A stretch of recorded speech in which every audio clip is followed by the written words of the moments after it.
3. Hey, my name is Dan Pontefract. Last name, Broken Bridge. I'm trying to be the opposite of my last name. I'm trying to build bridges. I'm the author of Lead Care Win, How to Become a Leader Who Matters. My favorite and best advice I ever got was both good and bad. My old boss, one of my first bosses, said, Dan, get the hell out of the office and go meet your team members. And that's where we start. Holy cow, man, that's awesome advice. Usually I don't launch right into that, but that is powerful. Get out of the office and lead your team members. Meet them. I think that's a lot about what your book is about, man. So first, congratulations on a great book. Oh, thank Really you, cool. Phil. That's so nice of you. Well, it's true. It's true. So, and it's what's interesting to me is it's such common sense and so often undone. So tell me, after your boss said that, like, what changed, man, when you actually got out there? Like, what was different? What shifted in your brain? So the context is this. So I am just about 30 years old. I've come from higher ed. So for the last 5 or 6 years, I was working with adults, but I was, in a public sector organization that was local. It was just dealing with people in Vancouver, British Columbia, Canada, where I resided at the time. And when I left the comforts of higher education, Phil, I went to a high-tech company. The high-tech company had about 2,000 people globally with its main headquarters in Vancouver. And so the boss, whom I had, basically, we both started the same day. So about a month in, he came from Washington, D.C., moved to Vancouver to be the VP of Services, and I was the company's Director of Training and Education Services. So Eric pulls me in and he says, you've been here about a month now, right? I said, yeah. He's like, yeah, me too. Have you noticed anything? I said, he said, have I been here for 4 weeks straight? I said, no, actually, you've had a couple trips, and yeah. And he says, well, what about you? I said, what do you mean? He says, well, you have team members around the world. How come you haven't been on a plane yet?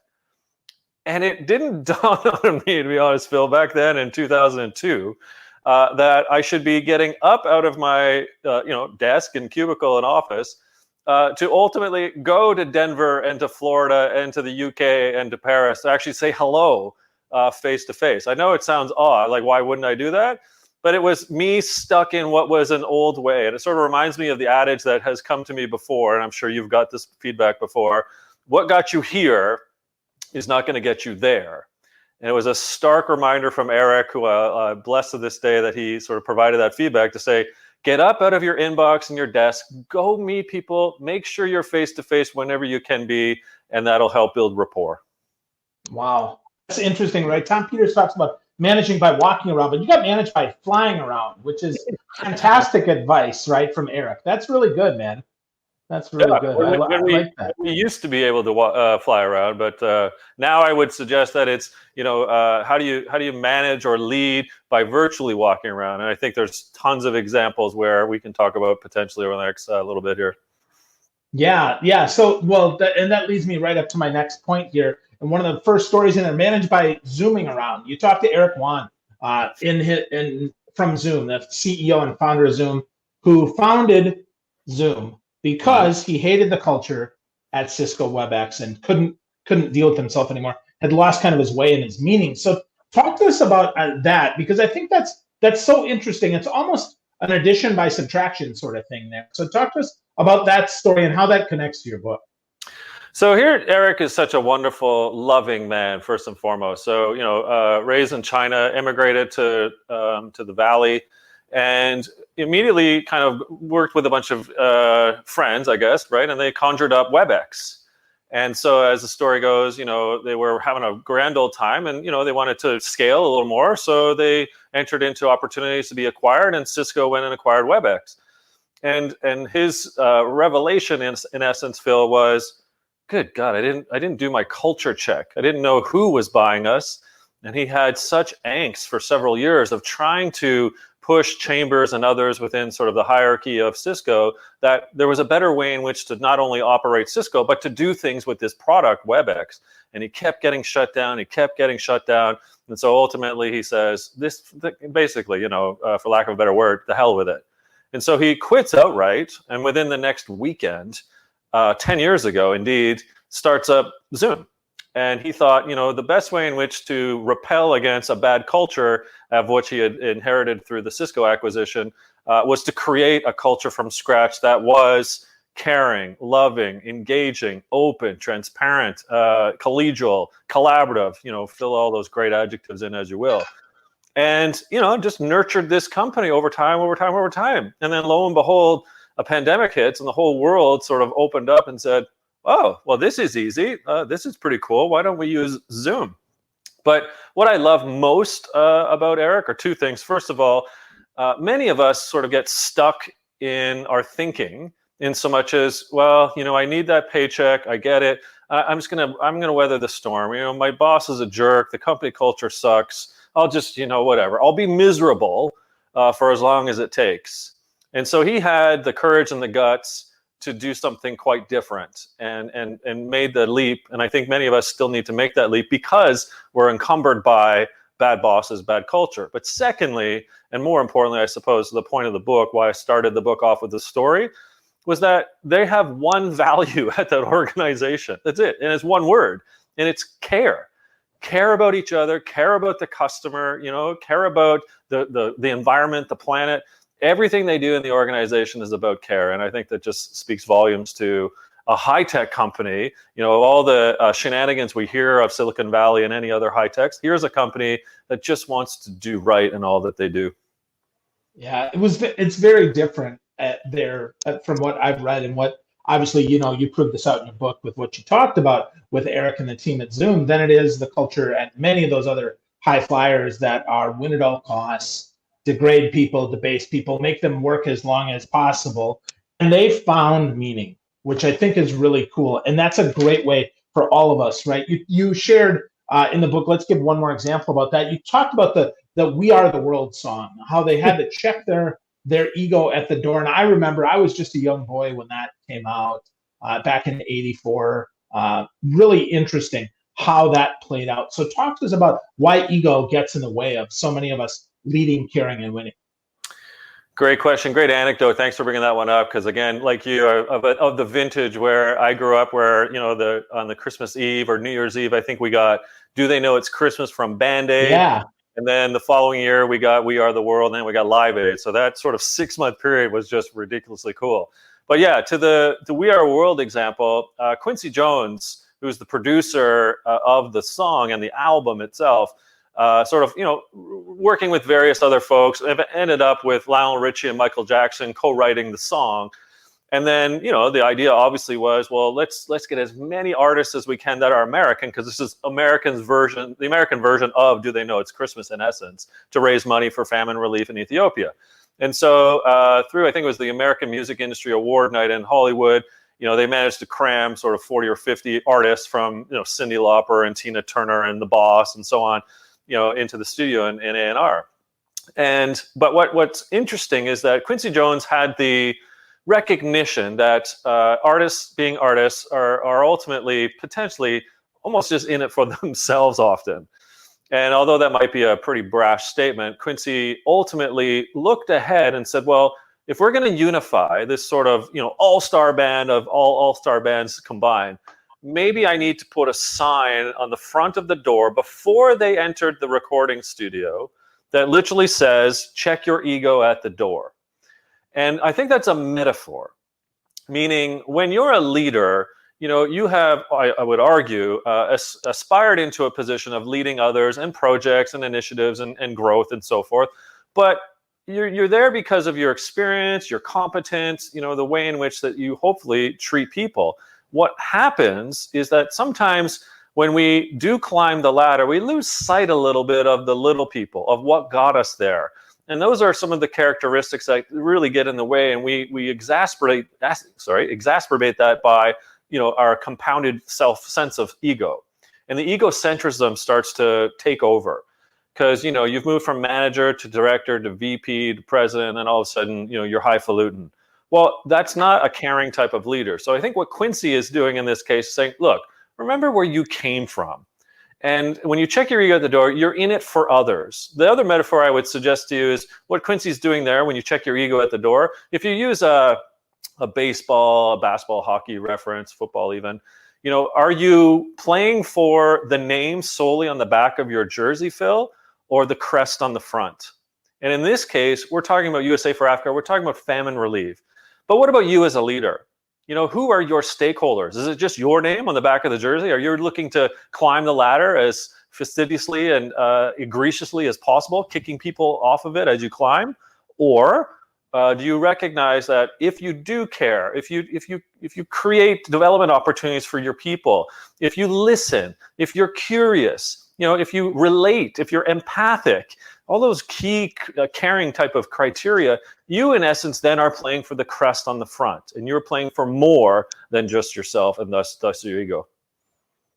I think that's so interesting, and that question about, are you playing basically for the team, or are you playing for yourself, is so important. And we see, pick a sport, right? We see the Patriots, we see the Lakers, we see a lot of these teams that are playing for the front of that, as opposed to playing for the back. And it's interesting, right? In college, many of the teams, they don't even have their name on the back of the jersey. Yeah. They just have their number. In fact, a uniform like Penn State, for instance, doesn't have either. They're completely anonymous. So they're playing for something even bigger than that, which is really interesting, and really an interesting way. And to juxtapose that, Dan, you shared a story of how someone actually blamed employees for low engagement. I just want to share my story before you share yours, because I have someone actually that worked with a peer team of mine that actually got an ulcer because he was stressed out about results, and then blamed his team for the ulcer. So talk to me about the story that you talk about in your book, because I think it's so instructive, right? If we're going to lead care win, we got to own our crap and stop blaming our team. So what's the story, Dan?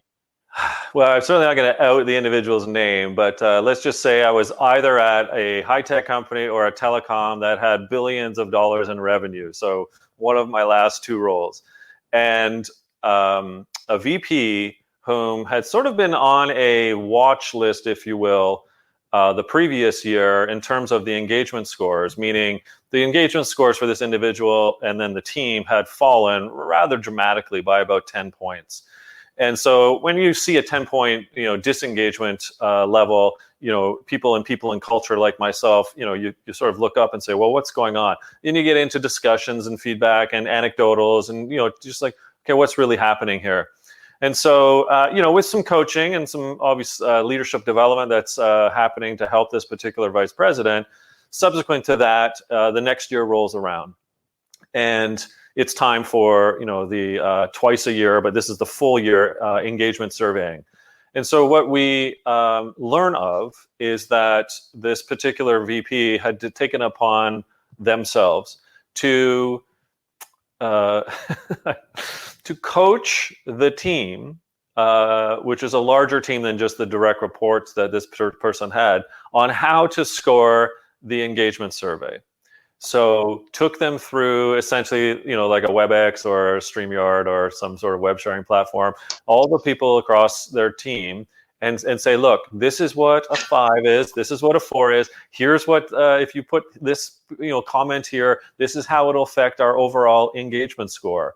And I mean, it was egregious. And so a couple whistleblowers sort of pointed out what was happening. And, the organization had to take some action somewhat obviously. And eventually this poor individual was walked out because that's the opposite of care. I think that's lead, scare, win, Phil. That's the best way to describe that. Well, it's perfect for Halloween, Dan. I think that's an important way to lead. And your orange shirt. Scare, win without a mask. That's it, right? So, yeah, exactly. So that's so funny. But, yeah, it's so interesting that you would want an engagement score by scaring your people. I mean, that's just the opposite of what we want. But, I would also say that we coach to the test, right? We manipulate numbers that are there. So I would say shame on the senior leaders for making that one of the key components of that without seeing what could happen, but grateful that they listen to the whistleblowers and just kind of. And to be clear, I mean, and Phil, I am not a fan, as I've said before many times, of the annual or twice a year engagement scoring.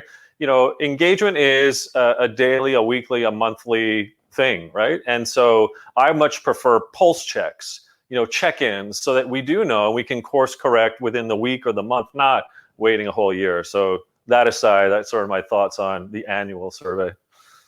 Yeah, well, it makes it to your point. It makes it much less scary if we're giving constant feedback, because then we can course correct as opposed. Hey Dan, do you remember back in January when you really sucked? No, dude, I don't know what I had for breakfast yesterday. Why are you asking me this stupid question, right? I mean, let's just be honest, right? Yeah. I don't remember what I had, so that's interesting. Yeah. Big point there. But one of the other points that you make, and you make 9 great points in the book. I have to say, all simple, all things folks can do if they actually care enough to do them, and that is about the staying present. I think, I was actually talking to someone this morning about staying present on podcasts, right? Not being so concerned with everything that's happening, but being present and not just, hold on, Dan, I got question 7 here for you. Let me ask that. Instead, really being present with you to answer and ask these questions.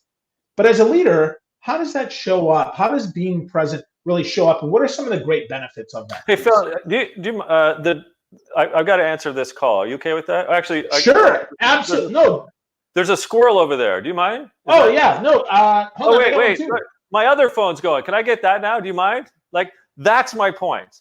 The addiction to distractedness and the cancer that is really busyness is such an infliction in our organizational world. Imagine just that in the middle of a live podcast with you and I just took off to go put laundry in because I thought that was a good idea to do, or I answered that phone, or I thought it was a good idea to check Instagram to see if my video of a cat playing piano got a bunch of likes.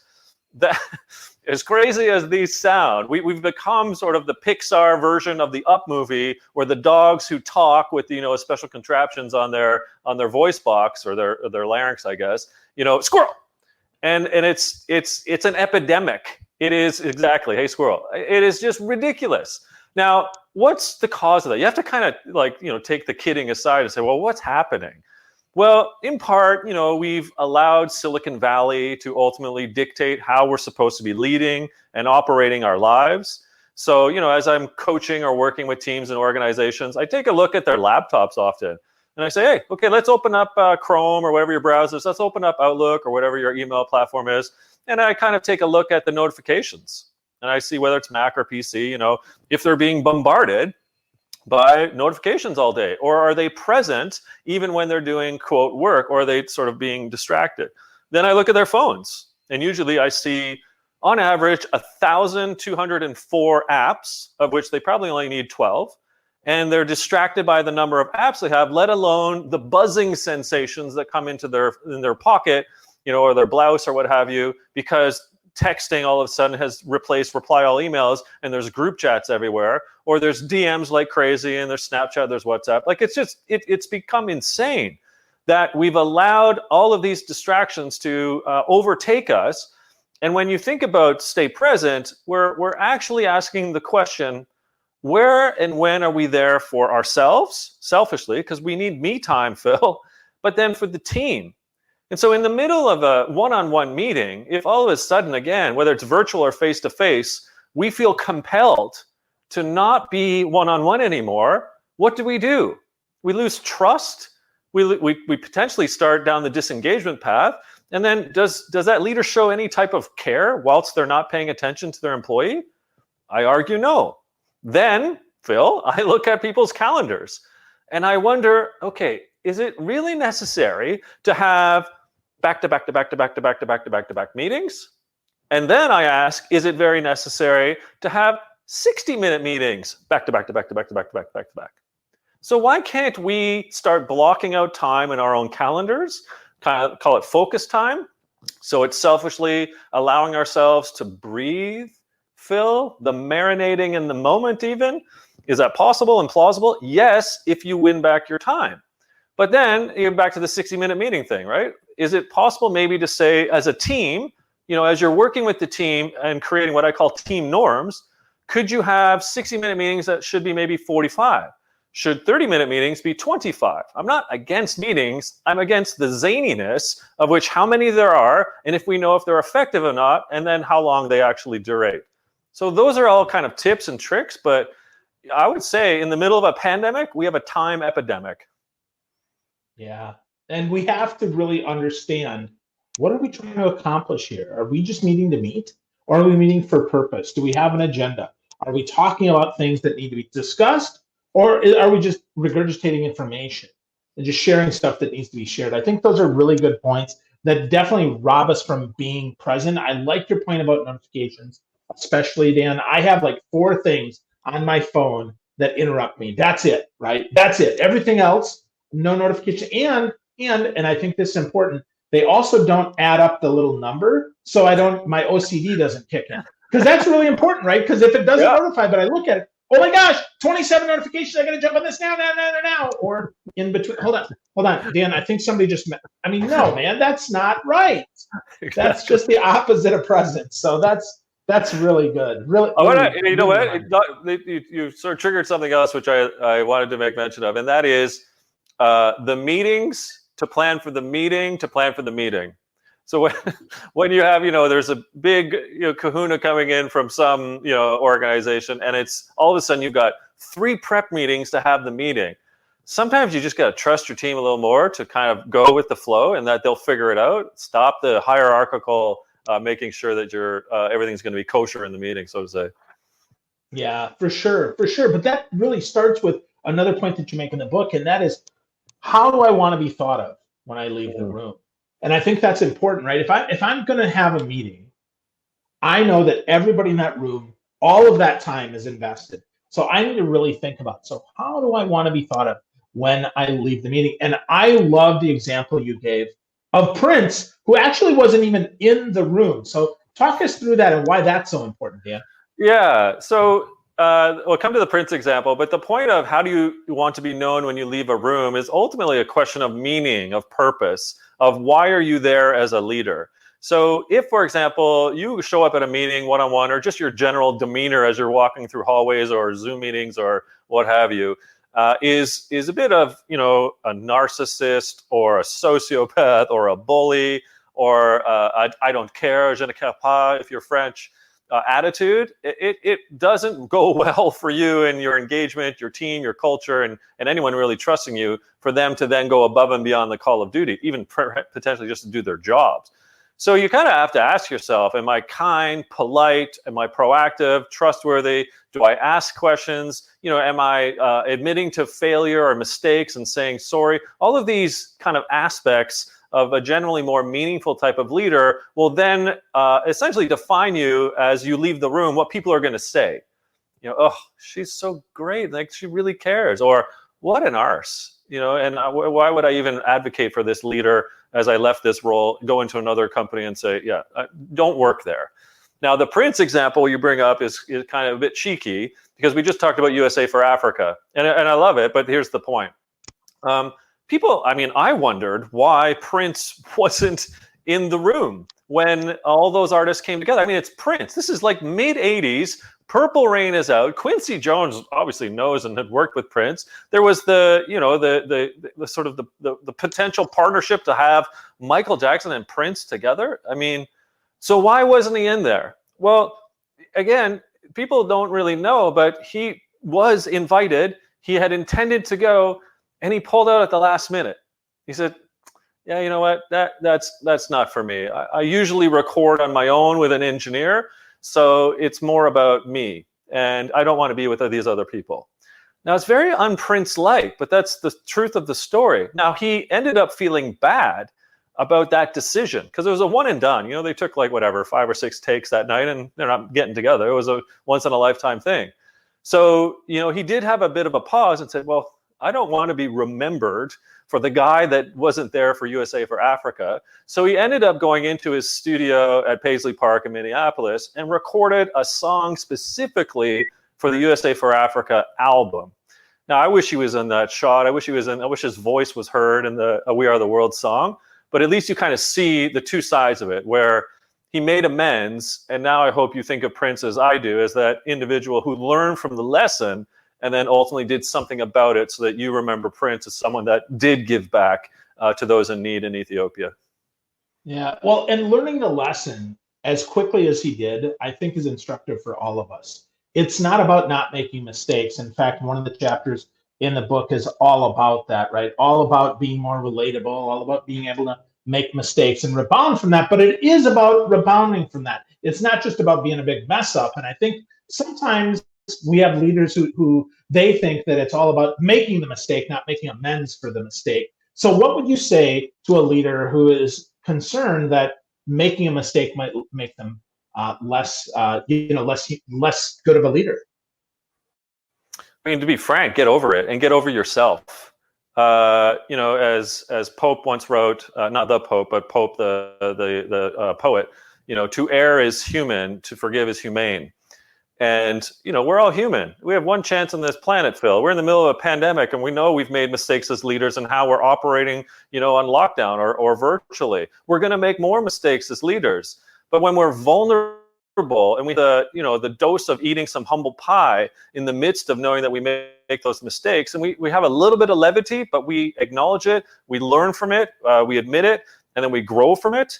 Gosh, when people, your team that you're serving, see that you're okay, A, with mistakes, B, admitting to them, and C, hey, you help me become better at what I do. It's just, I can't stress it enough. It will help you achieve the goals that you're trying to achieve as a team, as a leader, as an org. Awesome. I love that. And it's so, when you really think about it, it's so obvious. Once you say, well, duh, people notice, whether you admit it or not, so you might as well own it from it, might as well move forward. So important, Dan. Yeah. So important, man. I mean, so go ahead. No, go. I'm listening. Well, I say that there's tons of examples that we can outline that are of leaders who've done it wrong, right? And you can learn from the wrong, but I often tend to try to look at folks that did it right and how they would look at things and say, this is what I would do if I had to do it again. And one of the examples, and you've been so kind to reach out, read the book, and have this great discourse. So you clearly are prepped. So Phil, you're amazing, as legend is, you continue to be. But one of the examples I showcase is a situation that happened with senior leaders and the supply chains in the UK and Western Europe with KFC, Kentucky Fried Chicken. And these poor, for about a 10-day period, last year in 2019, the KFC restaurants, of which there's over 200 across the UK and Western parts of Europe, ran out of chicken. And so, here in North America, we know that the C stands for chicken. It's Kentucky Fried Chicken, same thing out there. It's a colossal mistake. People were showing up expecting chicken, and they only got the Kentucky Fried part, but no chicken. It was a huge, huge nightmare. But to admit the mistake, to recognize that they had done something awry, if you will, was part of their leadership journey as a senior leadership team. And you could blame supply chains, you could blame incompetence somewhere within the organization. The leaders of the organization of KFC decided to do this. They went public through ads in the papers, online, etc. And they rearranged, if you kind of think about a Kentucky Fried Chicken, bucket of chicken, the big ones with like 30 pieces or so, right on the outside of that is KFC, obviously. They rearranged the letters to be FCK, to spell almost close to a swear word. So there was a big picture of the bucket, FCK. Underneath that was the text, "We're sorry." And then a sort of a paragraph starts up there, and it says,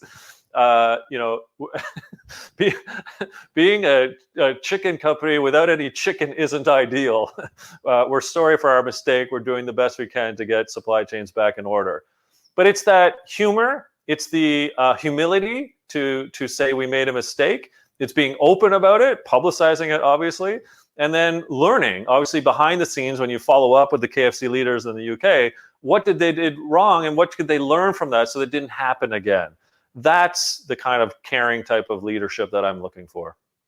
Yeah, absolutely. I think it's so interesting. I remember that came out. Of course, marketers went wild. But really, I thought about that from internally. How different that is from so many organizations that would blame somebody. They would find a scapegoat instead of owning their mistake. And I just love that example. And I think that leads us to the last point that I want to discuss, Dan, and that's the last point in your book, which for me is one of my favorite ones, and that's about championing others. I really think that more leaders need to do a better job of championing others instead of being credit stealers. So talk to us about that and give us an example of how championing others actually plays out as a leader, please. Yeah, so it's part being humble. It's deafening your power and saying, we're here for each other. I'm here to champion you. And so to champion others is a bit empathy as well. It's like, well, how might I put my head into your head and what you're thinking, my heart into your heart and what you're feeling, and how might I do something about that? So let's go with an example with tennis. In 2019, in July, there was the Canadian Women's Open Final that matched up my country's Bianca Andreescu versus your country's Serena Williams. And it was 3-1. It's at the break. They're having a bit of the water break.